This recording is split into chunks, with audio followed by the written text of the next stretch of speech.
With the best and worst options in this year's Disney Halloween food lineup, Tokyo Disneyland had some interesting picks for event foods.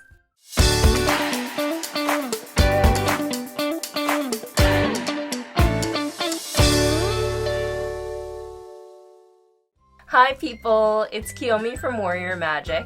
This is part 2 of trying the Tokyo Disney Halloween event foods this season, but this time at Disneyland. If you haven't already yet, check out our part 1 video where we tried the event food at Disney Sea. And if you're enjoying our videos, don't forget to subscribe for more. Let's get right into it. This set, found at Grandma Sarah's, includes an omelet rice with meatballs and mushroom sauce and a couple of slices of pumpkin with a pumpkin cake dessert and your choice of drink. One word to describe this dish is slop. The flavor is not bad unless you're not a fan of mushrooms. It is very mushroom forward, but the texture is just overall mushy. I was looking for something to balance all the mush, and it just wasn't there. We can see how this can be a comfort food type dish for someone else though.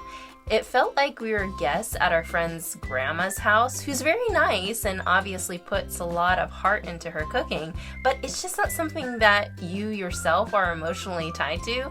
So you find yourself eating it to be nice, but your stomach might fight you later about it. Yeah, that's this dish. The cake, on the other hand, was very nice. The cake is very moist and the pumpkin mousse on top is thick with good pumpkin balanced flavor, just a touch of sweetness. There's also a little sprinkle of nutmeg or cinnamon, not really sure which one, so it really does put you in the mood for the season. Just too bad you have to get it as part of this set. 3 out of 5 spooky cannons.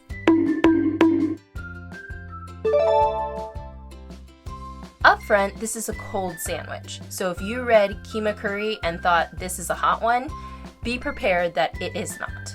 I couldn't really mentally get over that aspect, so that affected my eating experience with this. I like my curry to be warm. The bun for the sandwich is a pita bread, so it does come across a little dry. There's also not a lot of ham on the sandwich. I would like to have a little more balanced protein in this item. The ingredients individually were fine, but they didn't come together in this sandwich. 2.5 out of 5 spooky cannons.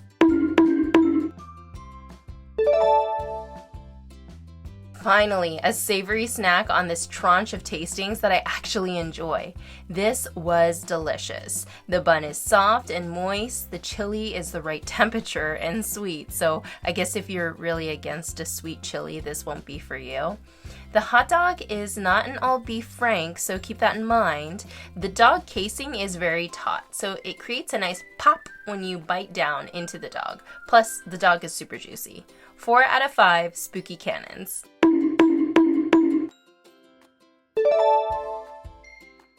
This dessert comes as part of the special set with the cold ham sandwich, but you could also buy it on its own, so we reviewed it separately. The mousse is a solid mousse dessert. I'm not sure what the flavor of the green layer was, but the purple layer is grape, which was sweet and had a nice grapey flavor. The white layer is the yogurt mousse, but does not accurately describe the flavor. It's less yogurt and more cream. We really enjoyed the silky creaminess of it. 4.5 out of 5 spooky cannons.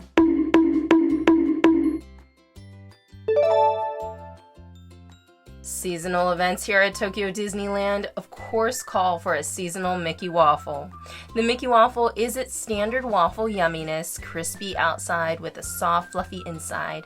The ears on this Mickey have the pumpkin whipped topping, which was very light, not too heavy in the pumpkin flavoring. One ear is also sprinkled with a few pumpkin seeds. I thought this offered a great texture with the light fluffiness of the whipped topping. The other ear features a white chocolate jack-o'-lantern friend. For Mickey waffles, we felt that this one was a bit safe. They didn't explore too far with different flavor profiles or textures like we've seen in the past with other toppings. 4.5 out of 5 spooky cannons.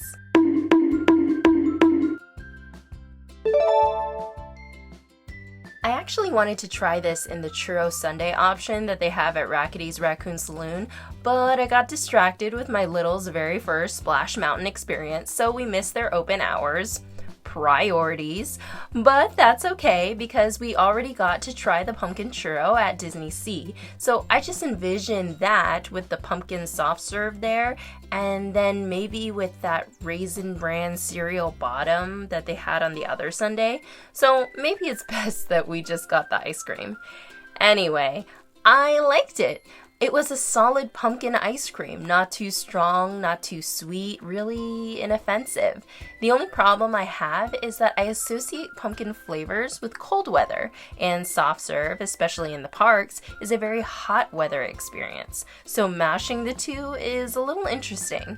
I didn't really notice this so much with the sweet potato sundae since I have more associations with sweet potato or ube and ice cream and hot weather treats. But pumpkin is different. 4 out of 5 spooky cannons.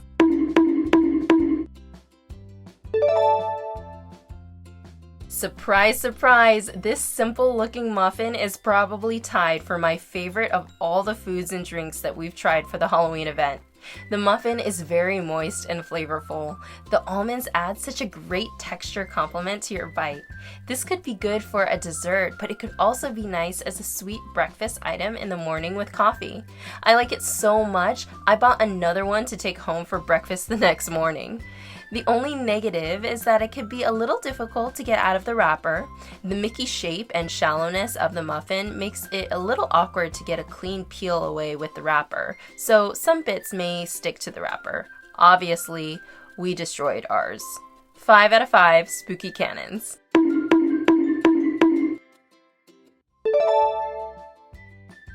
No sugarcoating this one. This was not good. The vodka tasted cheap, and for a park drink that does not have a lot of alcohol, it seemed to overpower the drink. I think it might have had something to do with the pairing with the grape. I was just not a fan. I didn't even finish it. 2 out of 5 spooky cannons. This one was a little better.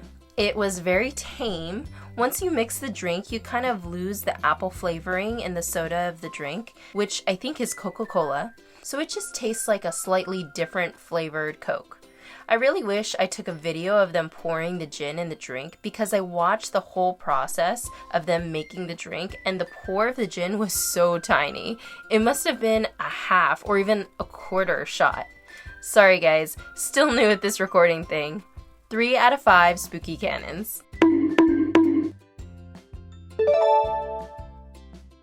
This drink was so interesting.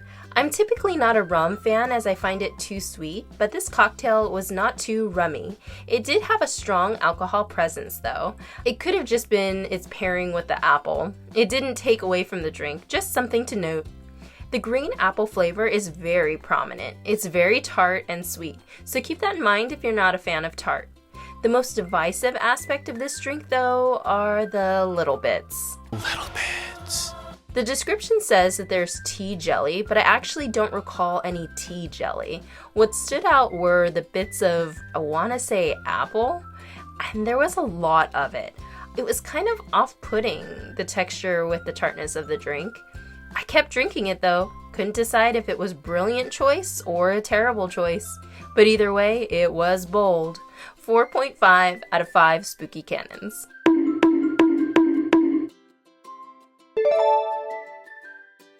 Ending strong with my absolutely favorite beverage of this event. I love this. It was sweet and creamy and bubbly. It reminded me of a French soda, which is like an Italian soda, but with half and half.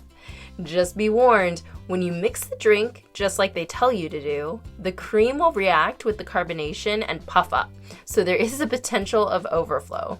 But honestly, small price to pay for the tastiness you get. This drink is also supposedly alcoholic. I got no hints of alcohol, so either it's a very low amount or this is a very dangerously good drink. Either way, I'm here for it.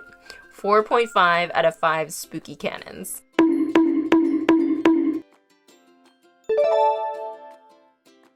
As we get into peak spooky season and you're visiting the parks, we hope that you now know which foods are a must-try for you and which you should save your time and money on.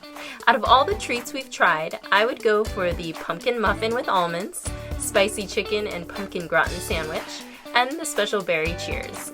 And I would avoid the vodka and grape sparkling cocktail and beer cocktail. But at the end of the day, it's all up to you, your own preferences, and what brings you joy. Let us know if you've tried any of these and if you agree with our assessments. This has been Kiyomi from Warrior Magic. Until next time, bye people!